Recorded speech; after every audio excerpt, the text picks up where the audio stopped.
si je ne connais pas le code initial, je peux peut-être obtenir des données structurées, mais dont je ne connais pas la signification.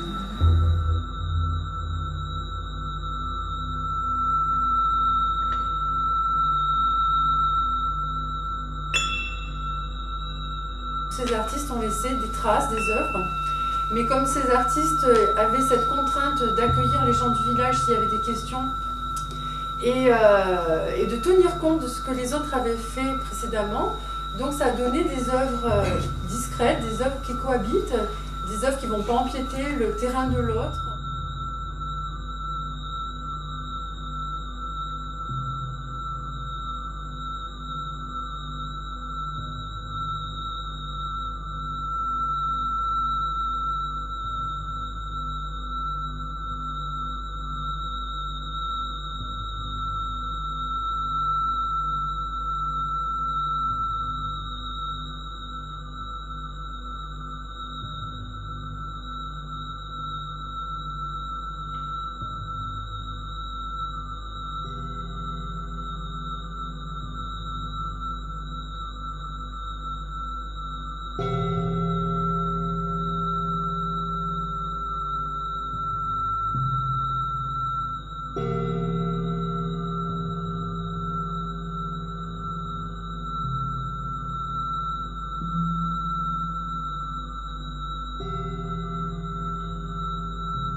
C'est comme quand on fait de la musique, c'est comme quand on danse.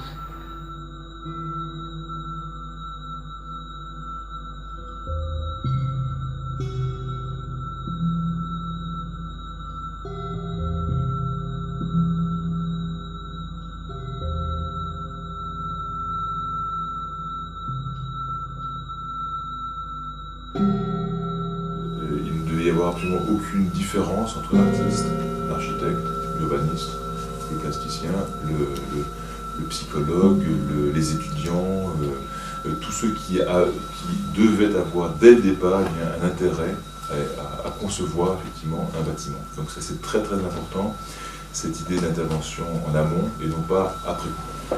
Ça serait une maison pour tout le monde et que dans cette maison il y aurait des œuvres d'art qui seraient intégrées dans l'architecture. Donc cette semaine les artistes ont réfléchi à tout ça.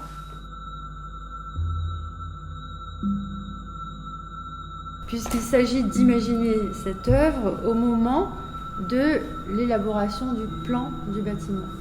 Voilà. C'est pas on incruste, on intègre après, c'est vraiment l'œuvre, elle émerge avec le plan. Et à ce moment-là, la construction se fait et l'œuvre est embarquée.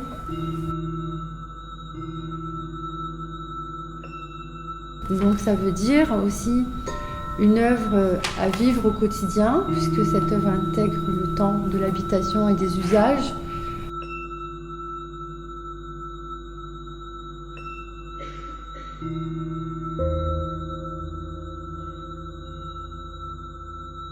Disons que de la plasticité des œuvres d'art intégrées dans l'architecture peut emmener, disons, l'habitant, celui qui habite la maison, à réfléchir, à vivre son habitation d'une autre façon, de la plasticité des choses.